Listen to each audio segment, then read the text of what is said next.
Hi guys, this is Keshav Malpani and welcome back to yet another session of 12 minutes to CLAT. So today I'm going to discuss a very important strategy as to how to deal with the stress and anxiety in the last month of your preparation and the last leg of your preparation. Because I understand how much hard are you prepared or how much well you're doing, there is a good possibility कि हमको last में stress और anxiety हो ही जाएगा before the exam. And this is actually you could say common for every kind of aspirant. मतलब ऐसा नहीं है कि आपने preparation 2 साल पहले start की थी तो आपको स्ट्रेस नहीं है. आपने अगर 2 महीने पहले भी स्टार्ट किया, 1 महीने पहले भी स्टार्ट किए, स्ट्रेस लास्ट लेग में सबको ही होता है एग्जाम में.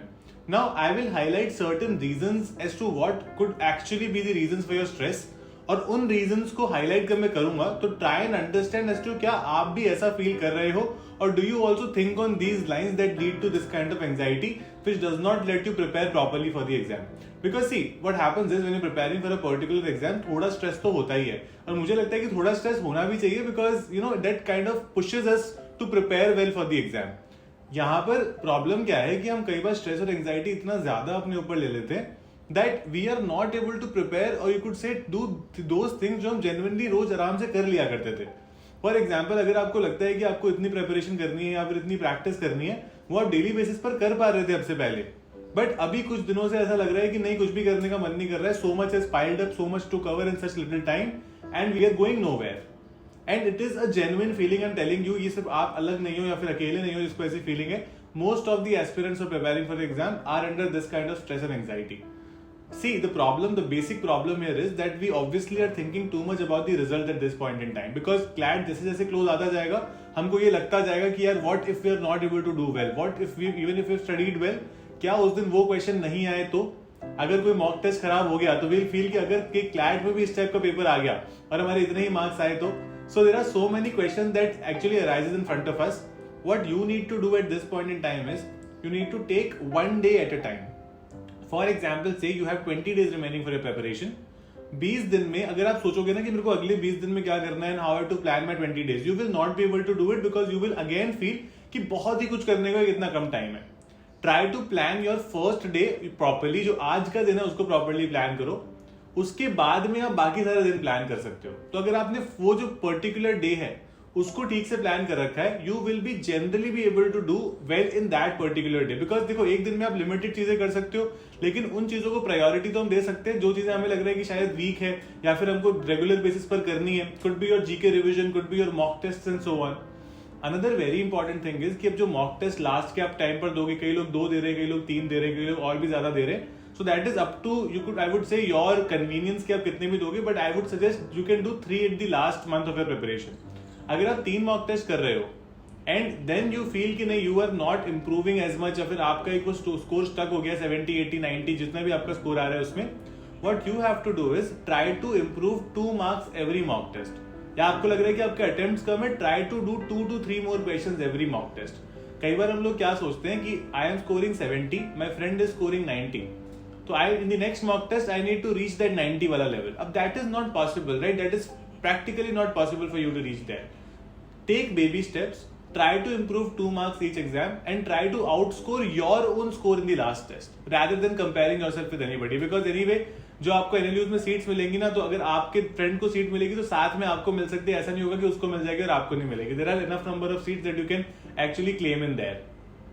Another very important thing in the last month I would suggest is there are a lot of people in generally in our lives that we feel ki are kind of, you know, those people who will always keep us motivated. They could be your parents, they could be some of your friends, your brothers and sisters, they could be your mentors, teachers, etc. Try to remain more in their company in this last month rather than those people जो बोल सकते हैं कि शायद नहीं होगा.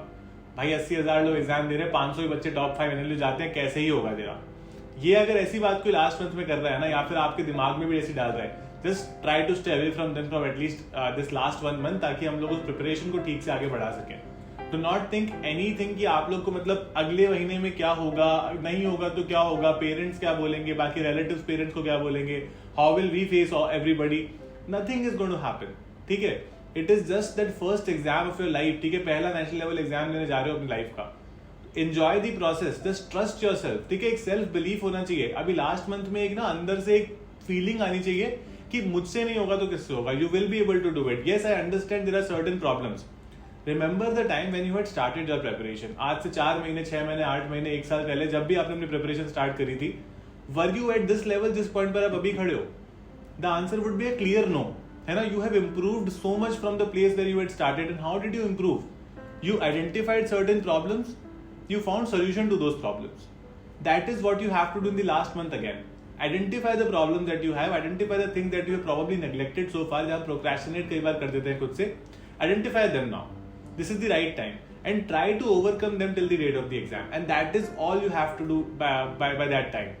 अगर आपको बहुत ज्यादा स्ट्रेस हो रहा है, मॉक टेस्ट पूरा नहीं दिया जा रहा है, that is only because you thinking too much about the result. Don't think about the result. कई बार हम लोग सोचते हैं कि लास्ट ईयर भी नहीं हुआ था प्रिपरेशन, तो उस टाइम भी अच्छी थी, पेपर इतना डिफिकल्ट आ गया था. See, you can't do anything about your past experiences. All we need to do, we need to move again and we need to start understanding as to how we ace this particular exam. By not getting too emotional with the questions in the mock test, giving the appropriate time to particular section. Those are such basic things, basics that you have to stick to prepare well for this exam and do really well.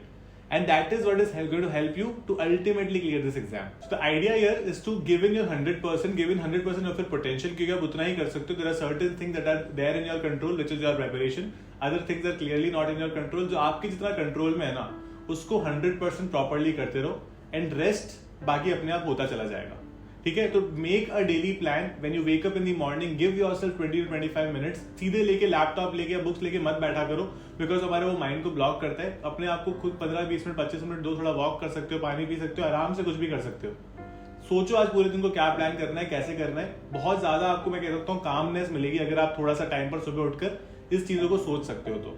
And that would clearly help you in your preparation and would really help with stress and anxiety as well. अभी भी अगर ऐसा कोई point है जो शायद मैं cover नहीं कर पाया और आप लोग फील करते हो कि ऐसा भी कुछ हो रहा है, तो आप बिल्कुल कमेंट बॉक्स में मेंशन कर सकते हो. I be very happy to take it from there and answer it for you guys. My sessions, please subscribe to this channel and press the bell icon and don't miss any updates from us. Keep liking and keep following us like this. Thank you so much.